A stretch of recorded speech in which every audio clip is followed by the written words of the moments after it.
Good morning.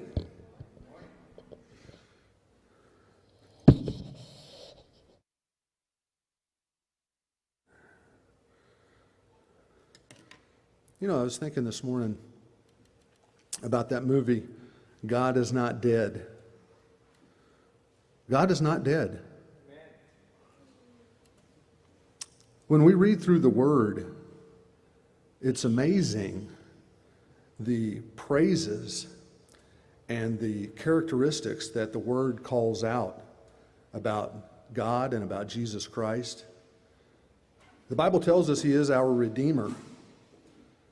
He tells us He is the rock of our salvation. And when we really stop and think about that, and we realize that He's not just my rock, He is your rock, and yours, and yours, and yours. He's everyone's rock, should they choose to accept Him. We were talking in the Bible study class this morning about how God is not only working in our lives, but He's working in the lives of each and every person. So when you're driving down the road and you look over and you're getting ready to scream at the idiot beside you in the car, God's working in their life too. Believe it or not.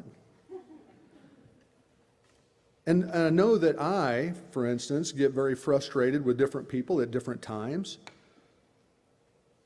And when I really stop and think, hindsight's always 20/20, God is working in their life too. What am I doing to encourage them to keep working with the Lord? And that's really upon us. We're getting ready to read out of Luke chapter 10, verse 38, and then into chapter 11.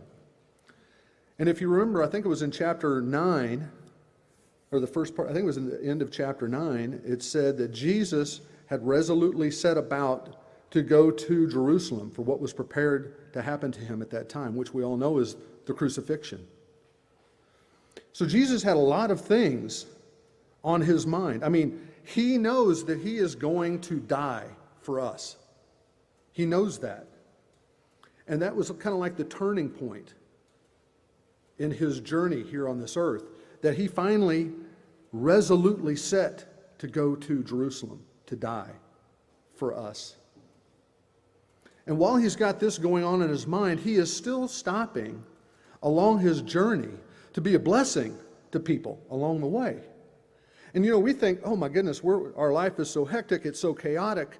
I can't do all of this stuff. I can't go to church this morning. I got stuff I got to take care of at the house. Well, let's stop and think about what Jesus was going through. Yet He still stopped and took the time to be a blessing and a joy to every person that He came into contact with.